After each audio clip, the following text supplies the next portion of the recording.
Elodie, allez-y, je vous en supplie. Vas-y, ma petite Elodie. Bah d'abord, et puisque personne ne nous l'a fêté, bon 1er avril à tous, bien évidemment, oui, et vive les blagues, hein, même de très bas niveau comme ce soir. Non, c'est drôle quand même, mais c'est...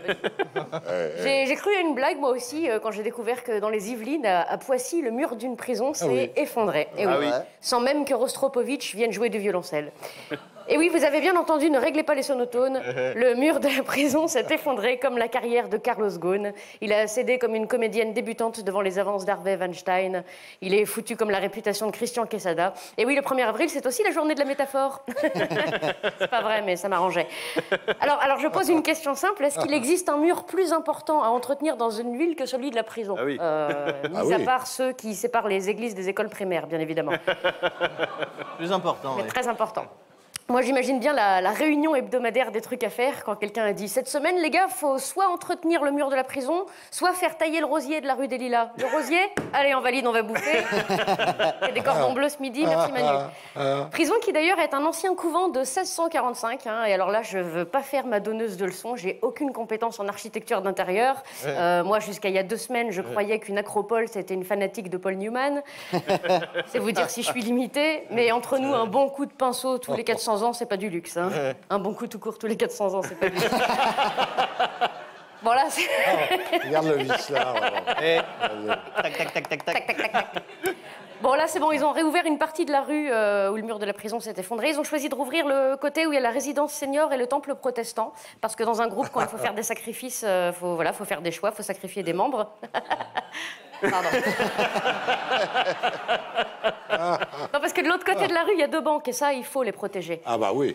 Grâce à cette mésaventure, on sait maintenant qu'en France, le meilleur moyen de s'évader de prison, c'est pas de creuser avec une petite cuillère dans le mur comme dans Les Évadés ou de se déguiser en surveillant comme dans Midnight Express. Il suffit simplement d'attendre et de miser sur la lenteur administrative française et le délabrement déjà bien avancé de ces bâtiments, de ces institutions et de ses représentants par la même occasion.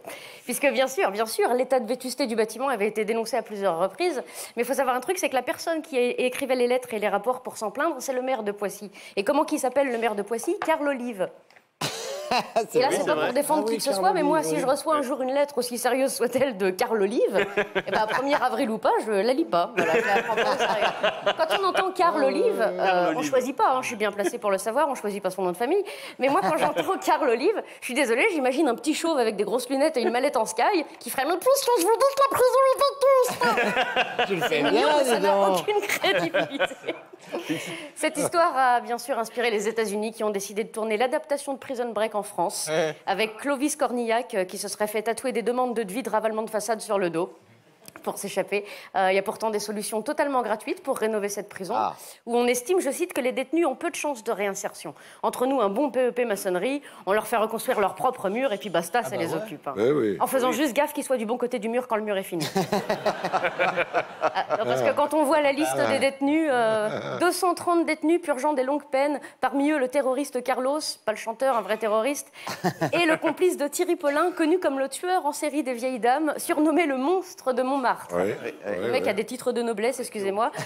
Et là encore, j'ai aucune compétence en répartition de prisonniers dangereux, hein, mais moi je me serais peut-être dit, tiens, est-ce que les plus tarés, on les mettrait pas dans une prison solide par hasard? C'est la base, parce que même dans une œuvre architecturale basique comme Les Trois Petits Cochons, qui s'adresse à des enfants de 3-4 ans, on apprend que la plus solide des maisons, dedans, on est à l'abri du danger. C'est vrai, c'est la base. Et si cette histoire n'est pas une blague du 1er avril, elle est en tout cas très représentative de ce qui se passe en ce moment dans notre société, qui produit ceux qu'elle incarcère, dans notre beau pays où on supprime petit à petit, et dans la décontraction la plus totale, des petits postes, des petites subventions ici et là, en espérant que ça se voit pas trop. Hein, on supprime un petit festival, parce que la culture, c'est pas très important. On supprime des assistants de vie scolaire, parce que, bon, les enfants handicapés, c'est pas très important. Même nous, ils vont nous supprimer un jour. J'ai entendu des rumeurs, en commençant par les plus anciens, c'est bon, j'ai de la marge. On laisse pourrir les prisons, parce que, bon, tout le monde sait que si les gens sont en prison, c'est qu'ils l'ont bien cherché. Ah, c'est un choix de leur part. Isaac avait pas faire des conneries. Isaac avait faire des études. Hein, puis si leurs parents leur auraient frappé plus fort la tête, on n'en serait pas là. J'aurais aimé finir cette chronique en donnant une solution au problème des prisons françaises, mais j'en ai pas. J'en emprunterai donc une à Victor Hugo, parce que quand un auteur est décédé, c'est cool, on paye pas les droits d'auteur. Victor Hugo qui a dit « Ouvrir une école, c'est fermer les prisons ». Bravo. Bravo. Bravo. Élodie Pou. Alors je rappelle que la pièce d'hommage, c'est tous les mardis à l'Apollo, et le syndrome du Playmobil, le One Woman Show d'Élodie. C'est le 5 avril à Grand-Villard, le 6 avril à Mézières-sur-Seine et on y sera tous. Le 15 avril au Casino de Paris. Prenez vos places, je ne sais pas s'il en reste quelques-unes. 1000. 2, 3. Hein? Il en reste 1000. C'est vrai? Non, non. Je ne le dirai pas en Je me disais souriant. enfin quelqu'un d'honnête. Non, mais il en reste quelques-unes. Oui, On peut quelques-unes. encore. Le 15 avril, on sera tous au Casino de Paris. Ça va être oui, on y énorme. sera, nous. Le syndrome du Playmobil. Bravo, Élodie. On peut vous applaudir encore.